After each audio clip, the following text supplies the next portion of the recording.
Hello students, welcome to EPG Pashala. I am Dr. Sumola Roy from the Department of Physics and Astrophysics of University of Delhi. Today we are going to talk on module DSC and DTA under the paper Characterization of Nanomaterials 1 or in short COM1. So students, let us see what we are going to learn in this module. What are DSC and DTA? Principles of DSC and DTA. We will learn about different types of DSC and DTA and instruments related to DSC and DTA with block diagrams. We will also learn analysis of the experimental outcomes from the DSC and DTA. And lastly, we will learn applications for DSC and DTA. Now DSC. DSC stands for Differential Scanning Calorimetry. DSC is one of the thermoanalytical techniques. In case of DSC, difference in heat flow between sample and the reference is measured as a function of time or temperature, while the sample is continuously heated under controlled conditions. These measurements give qualitative and quantitative information about physical and chemical changes, which involves exothermic and endothermic process or changes in heat capacity of the sample.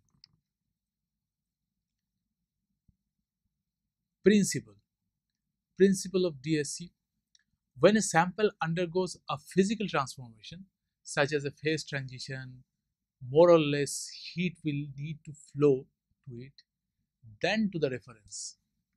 Typically, an empty sample pan to maintain both at the same temperature. By observing the difference in heat flow between the sample and reference, DSC is able to measure the amount of heat absorbed or released during the transition. Types of DSC. Various types of DSC. There are 4 different types of DSC instruments. The first one is power compensated DSC. In case of power compensated DSC, both reference and sample are heated separately under different furnace. Difference of temperature between reference and sample is maintained at 0, that is, both are at the same temperature, and the difference of energy between reference and sample is recorded as a function of sample temperature. 2 independent heating units are employed for power compensation DSC. To rapidly heat, cool, or maintain equilibrium, small heating unit is required. The heating unit needs to be integrated with a relatively larger temperature controlled heatsink for continuously monitoring the temperature of the material. In reference and sample holders, platinum resistance thermometers are used. The increasing the temperature, suitable power is applied to the reference and the sample heaters. This power required to maintain equal temperature of reference and sample, which is recorded by the power compensated DSC as a function of temperature. Power compensated DSC has lower sensitivities than the heat flux DSC. However, power compensated DSC are faster than their heat flux counterparts. Thus, power compensated DSC are often used in studying kinetics, wherein very fast equilibrium to a desired temperature is reached. These instruments also have higher resolution than the heat flux DSC. The calibration constant in power compensated DSC, which converts peak area into joules, is an electrical conversion factor. Basic diagram of power compensated DSC. Here it is shown the sample in one left window and the reference in the right window, and the horizontal lines under the sample and the references are designated by platinum resistance heaters, and they are connected to a heat sink. Heat compensated DSC. This is another type of DSC which is called heat compensated DSC. Here both the reference and sample are heated under the same furnace. The difference between the temperatures of the reference and sample is recorded and converted into a power difference and plotted against time or temperature. The main cell assembly of DSC is enclosed within a heated silver block cylinder from which heat is transmitted onto the specimen by a constant disk connected to the cylinder. The reference and sample pan are kept on two raised platforms in the system. The underside of both the platforms is connected to a constant disk via connecting wires and chromel. Chromel is an alloy of nickel and chromium. There are two chromel disks, so thereby forming a thermocouple which is used to measure the temperatures of the two platforms. In addition to this, the individual temperature of the two platforms can be measured by the junction of tunnel wires linking the platforms to the chromel disks. Another separate thermocouple is integrated with the silver block, which acts as a temperature controller for programmed heating cycles. Inert gas can be introduced within the cell at a constant flow rate of the order of 40 nanometer per minute. Unlike the power compensated DSC, the calibration constant, which converts peak area into joule, in heat flux DSC is a thermal factor. Now in heat flux DSC, the total heat flow dHdt is dHdt equals to CP d capital T to dt, where T is a small d, as a function of capital plus function of capital T and small d, where H is enthalpy in joule per mole. Function of capital T and small t is kinetic response of the specimen in joule per mole, and Cp is the specific heat capacity in joule per Kelvin per mole.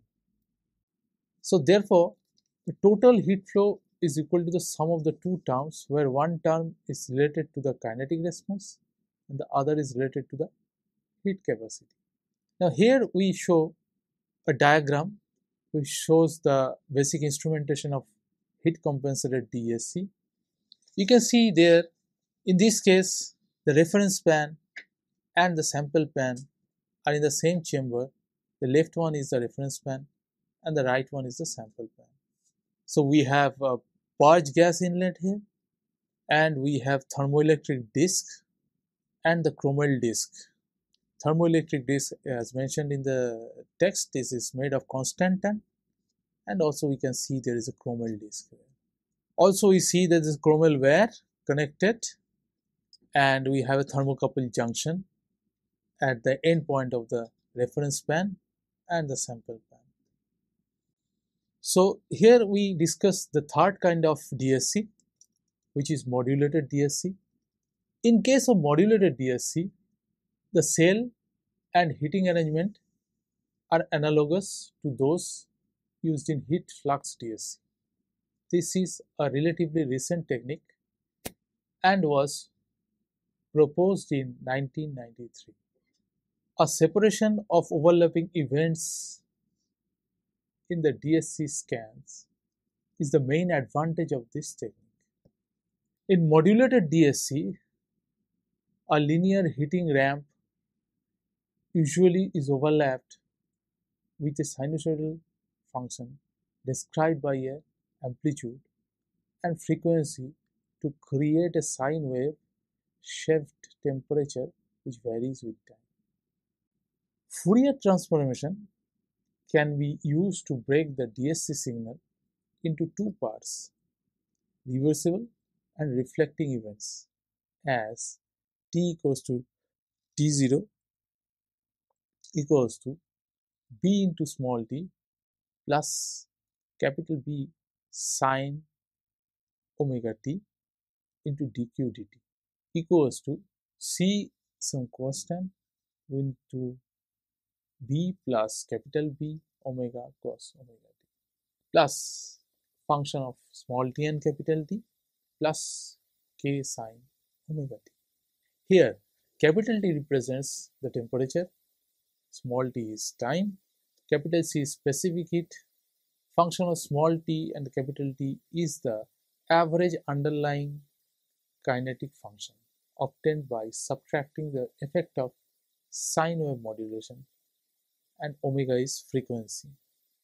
Small b plus capital B into omega cos omega t, this whole term is the calculated quantity where dt dt or curve reversing. Capital K is kinetic response amplitude of sine wave modulation. Modulated DSC technique is a valued extension of conventional DSC. Applications of this DSC includes study of the energy of relaxation and precise determination of Hyper DSC. The high resolution of PC-DSC, a new type of power compensation DSC, provides the best result for an analysis of melting and crystallization of metals or detection of glass transition temperature TG in medications. Fast scans DSC has ability to perform valid heat flow measurements with fast linear control rates up to 500 Kelvin per minute, especially by cooling, where the rates are higher than with the classical PC-DSC. Pressure DSC. In pressure DSC, the sample can be submitted to different pressures, which allows the characterization of substances at pressures of processes or to distinguish between overlapping peaks. Pressure DSC. In pressure DSC, the sample can be submitted to different pressures, which allows the characterization of substances at the pressures of processes or to distinguish between overlapping peaks. Application of this technique includes studies of pressure sensitive reactions, evaluation of catalysis, and resolution of overlapping transitions. Instrumentation of DSC. First is the detector. In case of detector, thermocouple is used to measure the temperature change while the sample heated under controlled environment. For the case of low temperature, copper constantan or chromel alumel thermocouple is used, and for the case of corrosive atmosphere or high temperature, platinum 13% rheostat thermocouple is used. Sample container. Sample container is designed in such a way that it can be used under high pressure and thermal environment. Number 3, reference materials. Generally, reference material is made of calcined alumina, which is Al2O3 or carborundum, silicon carbide or silicon carbide. Fourth one is temperature controller. Temperature controller provides the thermal power to heater to maintain the temperature of the sample and reference at the programmable value. And fifth is furnace. One block of furnace is required in case of heat compensated DSC, and 2 blocks of furnace is required in case of power compensated DSC. DSC curve can be used to calculate the enthalpy of transition by integrating the peak area for given transition. The transition enthalpy is found as follows: delta H equals to K times A, where K is the calorimetric constant and A is the area under the peak, and delta H is the enthalpy of transition. The area of peak scales directly with the heat absorbed, that is endothermic, or heat evolved, which is exothermic, during a reaction. And the peak's height varies directly with the reaction rate. Transitions involve glass transition temperature, melting temperature, crystallization temperature. DSC curve also used to calculate the specific heat capacity of material using equation. Specific heat capacity Cp equals to absolute value of heat flow by heating rate, where absolute value of heat flow equals to heat supplied per unit time, and heating rate is the temperature increase per unit time. Therefore, Cp equals to Q by T into delta T by small t. So Cp equal to Q by delta T. Factors affecting DSC curve: instrumental factors, furnace heating rate, furnace atmosphere, recording speed, geometry of sample holders, location of sensors, sensitivity of the recording system, and material of the sample container. Sample characteristics are the following: weight of the sample, nature of sample, solubility of evolved gases in the sample, particle size, heat of reaction, and thermal conductivity. Applications of DSC. DSC can be used in studying heat of melting, crystallization, percentage of crystallinity, heat capacities, thermal stabilities, purities, oxidative stabilities, food science, drug analysis, and liquid crystals. DTA. In case of DTA, sample and reference material is heated at the same rate under the controlled conditions, and the temperature difference between the sample and the reference material is continuously recorded as a function of time. This differential temperature is plotted against temperature or time and called DTA curve or thermogram. If there is zero temperature difference between sample and the reference material, then sample does not undergo any chemical or physical change. And if there is a temperature difference between the sample and the reference material, then physical or chemical changes takes place in the sample. These changes results in heat being absorbed, which is endothermic process, or evolved, which is exothermic process. Endothermic changes includes vaporization, phase changes such as melting, sublimation, transition between two different crystal structures, decomposition, and so on, whereas exothermic changes include crystallization, chemisorptions, oxidation reduction, and so on. Thus, any change in state can be detected. By convention, endothermic response is represented by downward peaks, whereas the exothermic response is shown by upward peaks. DTA curve can be used as a fingerprint for identification purposes. For example, in the study of clays where the structural similarity of different forms renders diffraction experiments difficult to interpret, area under DTA peaks gives enthalpy change of the sample. DTA and TGA are complementary techniques. Types of DTA. DTA stands for Differential Thermal Analysis. On the basis of temperature sensing system, DTA are of two types. Number one, heat flux DTA, and number two, classic DTA. In case of heat flux DTA, thermocouple is placed outside the sample and reference material. And in classic DTA, thermocouple is immersed into the sample and reference material.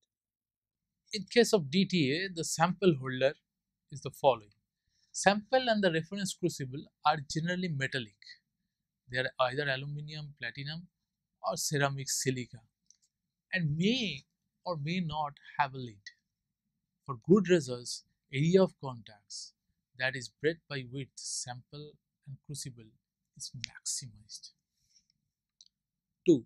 Furnace. Reference and the sample should be matched thermally and arranged symmetrically with the furnace so that both of them are cooled or heated in an identical manner. Metal block around the wall acts as a heatsink, and by using internal heater, temperature of the heatsink is slowly increased. Sink in turn heat the sample and the reference material. 3. Sensors and recording system. Pair of matched thermocouple is used. One pair is in contact with the sample and the other pair is in contact with the reference output of the differential thermometer TS minus TR is amplified and sent to the data acquisition system. DTA Experimental Factors. Care should be taken while selecting the experimental factor.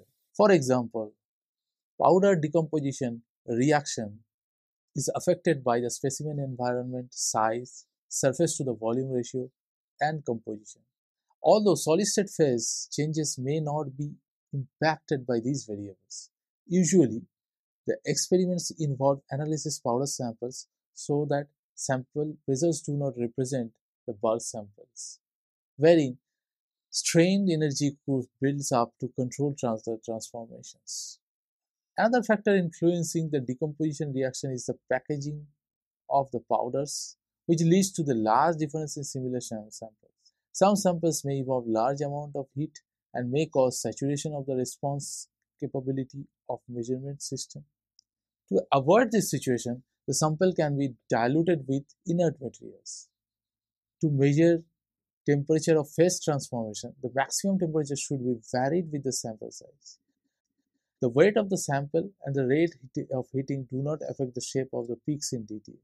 The effect of reducing heating rate is similar to the effect of decreasing the weight of the sample, and both results in sharper peaks with enhanced resolution. However, this advantage is only in the case when signal to ratio is not compromised. Studies involving examination of decomposition reaction can benefit from the effects of heating rate on the shape of peak as well as the deposition.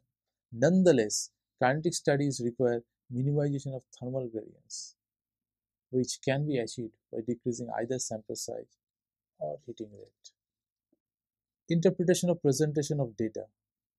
The peak area A, which is related to the enthalpy changes in the test sample, is that enclosed between the peak and the interpolated baseline. It can be shown that A is given by A equals to mq by gk, where m is the sample mass, q is the enthalpy change per unit mass, g is the measured shape factor, and k is the thermal conductivity of sample. It is possible to measure the heat capacity Cp at constant pressure using DTA. Cp equals to capital K into T2 minus T1 by m into H, where T1 and T2 are the differential temperatures generated when the apparatus is first run without any sample at all, and then with the test sample in position. H is the heating rate, and the constant K is determined by calibration against standard substances. DTA Thermogram. It is a plot of temperature differences versus temperature as shown in the figure. Fourth transition detected by DTF as follows. Second order transition in which change in horizontal line is detected, for example glass. A narrow endothermic curve due to the melting process, broad endothermic curve due to the exothermic process, and exothermic curve due to the crystalline phase change. Factors affecting DTA curves. 1. Instrumental parameters. It includes furnace atmosphere, size and shape of furnace, sample holder materials, sample holder geometry, heating rate, and location of thermocouple in sample chamber. Speed and response of recording device. Number 2, characteristics of sample. It includes particle size of sample, amount of sample, packing density, swelling or shrinkage characteristic of sample, degree of crystallinity, presence of diluents, thermal conductivity and heat capacity. Quantitative aspects of DTA. Determination of the heat of transformation or reaction or the mass of the reactive components of the sample is made from the curve peak area, which is given by A equals to integration T1 to T2 delta capital T into dt, which is equal to m into delta H by G times K, where A is the curve peak area, dH is the molar enthalpy change, capital M is the mass of the reactive component, capital K is the thermal conductivity of the sample, capital G is a constant related to the geometry of the sample. In practice, a simplified expression is used. A is the curve area, curve peak area, K is the calibration coefficient. Temperature dependence of calibration constant K. This means that the calorimetric sensitivity of the DTA apparatus decreases with temperature. That is, more heat is required per unit area. The peak area can be converted into mass or enthalpy change only if the value of K at the transformation temperature is known. So here it is plotted with differential temperature, and we show the shaded area represents estimated peak area. Slide number 28. Application of DTA or differential thermal analysis. Number 1, analysis of characteristic decomposition patterns. Number 2, studies of degradation mechanism and reaction kinetics. Number 3, determination of organic content and inorganic content in a sample. Number 4, study of materials, chemical analysis. And number 5, any change which is associated with enthalpy change. So students, let us now summarize what we have learned in this module. So we have learned principles of differential techniques used in nanoscale experiments. One is DSC, that is differential scanning calorimetry, and DTA. So different types of DSC and DTA and their working techniques. Also we learned instrumentations related to DTA and DSC in details. We learned analysis of the experimental data obtained from DSC and DTA and their applications. Thank you.